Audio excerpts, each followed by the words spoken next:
बिस्मिल्लाहिर्रहमानिर्रहीम। अस्सलाम वालेकुम नाज़रीन, मैं हूं कंबर ज़ैदी। यूट्यूब और फेसबुक पे आप मेरा वीलॉग देख रहे हैं। खान साहब का एक नया कदम, और इस नए कदम ने उनके मुखालिफिन को भी उनकी तारीफ़ करने पे मजबूर कर दिया। जो लोग उनकी मुखालफत करते थे वो लोग भी इस कदम की जो है वो तारीफ़ कर रहे हैं और कह रहे हैं खान साहब का कद इससे मज़ीद बड़ा है। खान साहब आपको पता है वैसे तो जाने जाते हैं एक बोल्ड लीडर, एक ऐसा लीडर जो कि किसी भी टाइम कोई ऐसा स्टेप ले लेता है जिसकी तवक्को नहीं की जा सकती। लेकिन इस दफ़ा खान साहब ने यकीन जाने कि आउट ऑफ द वे जाके जो ये काम किया है, जो कि अदालत में जब इसका तस्करा हुआ था तो खान साहब ने कहा था, मैं कहूँगा अदालत ने कहा था आपकी अपनी मर्ज़ी है। लेकिन this step is Indeed marvellous, और आप कह सकते हैं कि एक्सपेक्ट ये किया जा रहा है कि खान साहब की इस तमाम चीज़ों से ये जो कदम उठाया गया, क्या कदम उठाया मैं आपको बताता हूँ, वीडियो भी दिखाता हूँ कि एग्जैक्टली खान साहब ने क्या किया है। लेकिन इस कदम से खान साहब ने मुखालफिन के भी दिल जीते हैं, और जो खान साहब के फॉलोअर्स हैं उनके तो मद्दाह के दिल जीतते ही रहते हैं, खान साहब उनके दिलों में बसते हैं। लेकिन अब जो काम किया गया है ये यकीनन काबिल तारीफ है। खान साहब सीधा पहुंचे हैं जज ज़ेबा चौधरी की अदालत में। जज ज़ेबा चौधरी छुट्टी पर थीं। खान साहब अपनी टीम के हमरा पहुंचे। आज मैं आपको बता दूं 2 केसेस लगे हुए थे खान साहब पे। एक तो उन्होंने जो 144 की खिलाफ वर्जी की थी, उसका केस था जिसमें उनकी ज़मानत मंजूर हो गई है। इसके अलावा एक जो दहशतगर्दी से मुतल्लिक है वो केस था। खान साहब की बाकायदा तौर पर इन केसेस में ज़मानत मंजूर हो गई है।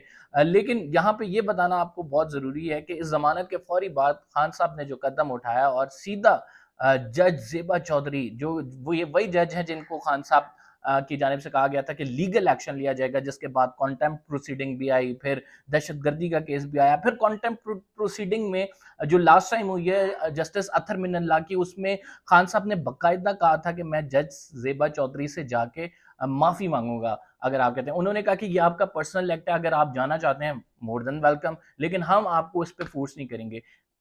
इसके बावजूद खान साहब वहाँ पे गए। जज ज़ेबा चौधरी की अदालत में ज़ेबा चौधरी साहिबा मौजूद नहीं थी, क्योंकि वो छुट्टी पे थी। लेकिन खान साहब अपने जो साथी हैं जिसमें बाबर अमान साहब शामिल थे, जिसमें फैसल चौधरी एडवोकेट शामिल थे, इनके साथ गए हैं। जज ज़ेबा चौधरी के रीडर को बताया कि उनको बता देना, गवाह रहना कि खान आया था और उसने माफ़ी मांगी है। यकीनन एक बहुत बड़ा कदम है कि एक इतनी बड़ी सियासी जमात का लीडर जो है ये समझता है कि उससे गलती हुई है तो वो जाके माफ़ी मांग लेता है। आप मुझे ये बताएं कि जरदारी साहब या नवाज शरीफ साहब ऐसा करते?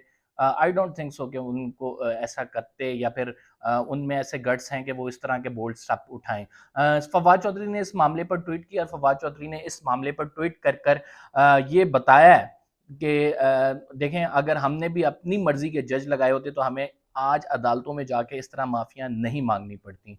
फवाद चौधरी गालिबन उस टाइम इशारा कर रहे थे कि अगर उनकी मर्जी के जज होते तो उनकी मर्जी के फैसले आते, और उनकी मर्जी के फैसले आते तो इस तरह जाके अदालत के सामने माफ़ी ना मांगनी पड़ती। लेकिन मैं ये कहता हूँ कि ये आउट ऑफ द वे जो कदम उठाया गया, और खान साहब खुद गए हैं उनके सामने, उन जज ज़ेबा चौधरी से माफ़ी मांगने के लिए, तो ये खान साहब की रिस्पेक्ट में मज़ीद इज़ाफ़ा करता है। उनके मुखालिफिन मैंने खुद देखे हैं, उन लोगों की ट्वीट जो हर टाइम खान साहब को क्रिटिसाइज़ करते हैं, लाडला कहते हैं, उनके हवाले से जुमले कसते हैं, उनका हर कोई मौका नहीं छोड़ते क्रिटिसिज्म का, लेकिन वो लोग भी अश अश कर उठे और वो उन्होंने कहा कि बड़ा बेहतरीन कदम उठाया गया खान साहब की जानिब से, और ये इसमें उनका बड़ापन है कि ये उन्होंने जाके जज ज़ेबा चौधरी से माफ़ी मांगी है। ये तो थी जज ज़ेबा चौधरी की कहानी। उनकी वीडियो हम आपको दिखा देते हैं। उस वीडियो में क्या हुआ है, किस तरह से खान साहब गए हैं, वो आप देख लें।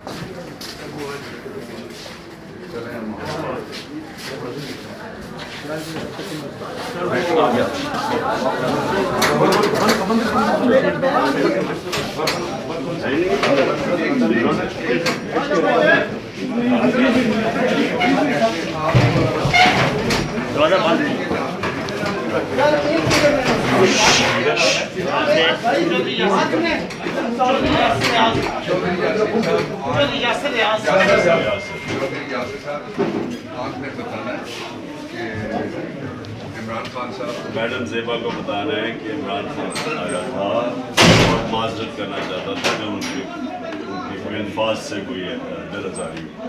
ठीक है, मेरी तरफ से फारूक साहब आप नहीं बताना, बहुत शुक्रिया, ज़रूर बता दें। Very good, thank you.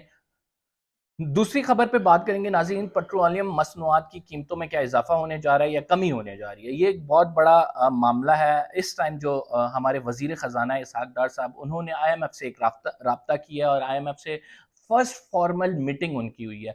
और फॉर्मल मीटिंग, ये वर्चुअल मीटिंग थी IMF के ओहदेदारान से, और इस वर्चुअल मीटिंग में काफ़ी चीज़ें तय पाई हैं। इसके बाद ECC का इजलास भी बुलाया गया है, जिसमें गंदम के हवाले से फैसला होगा और 2-3 एजेंडाज़ हैं उस ECC इजलास के। लेकिन बैक टू आवर टॉपिक, के पेट्रोलियम मसनूआत की कीमतों में इजाफा हो रहा है, कमी हुई है, ये एक बहुत बड़ा सवाल है।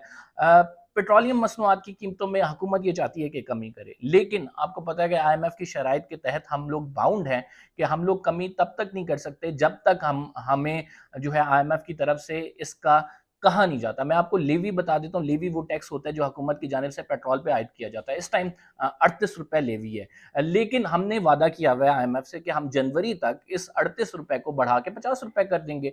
अब जब हमने ये बढ़ाना है पेट्रोल, इसका मतलब है gradually you have to increase the oil price. But लेकिन अगर बात की जाए तो ये जो पेट्रोल होता है, जो ऑयल प्राइसिंग होती है, ये इंटरनेशनल मार्केट को बहुत फॉलो कर रहा होता है। राइट नाउ इंटरनेशनल मार्केट में लोएस्ट प्राइस पे आया हुआ है, 88 डॉलर जो है फी बैरल हुआ हुआ है। और कहा जा रहा है कि इसका इफेक्ट, जब इतना सस्ता आपने 103 पे 200 103 डॉलर फी बैरल जब था, तो आपने रेट किया था 237, अब $88 पे आ गया। तो आप इसको ग्रेजुअली कम करें, लोगों तक इसका असर मुंतकिल करें कि यार इंटरनेशनल मार्केट में कम हो गया, हम कम का खरीद रहे हैं, आपसे हम ज्यादा पैसे क्यों लें।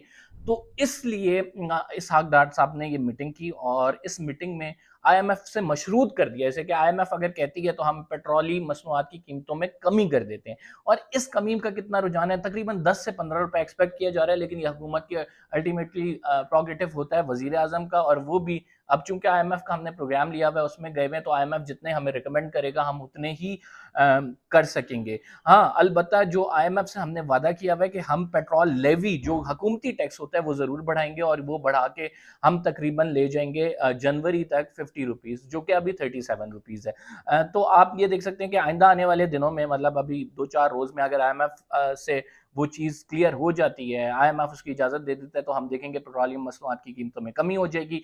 लेकिन with the passage of time हुकूमत को 2 रुपए, 4 रुपए, 10 रुपए करके ये जनवरी तक इसे 50 तक पहुंचाना है। वो डिपेंड करता है इंटरनेशनल मार्केट की कीमत क्या चल रही है। अगर ज़्यादा हुई तो ऑब्वियसली 237 से ज़्यादा भी हो सकता है, लेकिन राइट नाउ कुछ रिलीफ आवाम को मिलने वाला है अगर IMF ने इजाज़त दे दी। ये थी हमारे पास खबर। फिलहाल के लिए इतना ही। कंबर ज़ैदी के चैनल को सब्सक्राइब ज़रूर कीजिए, और इंशाल्लाह अगले व्लॉग में आपसे मुलाकात होगी। अल्लाह हाफ़िज़।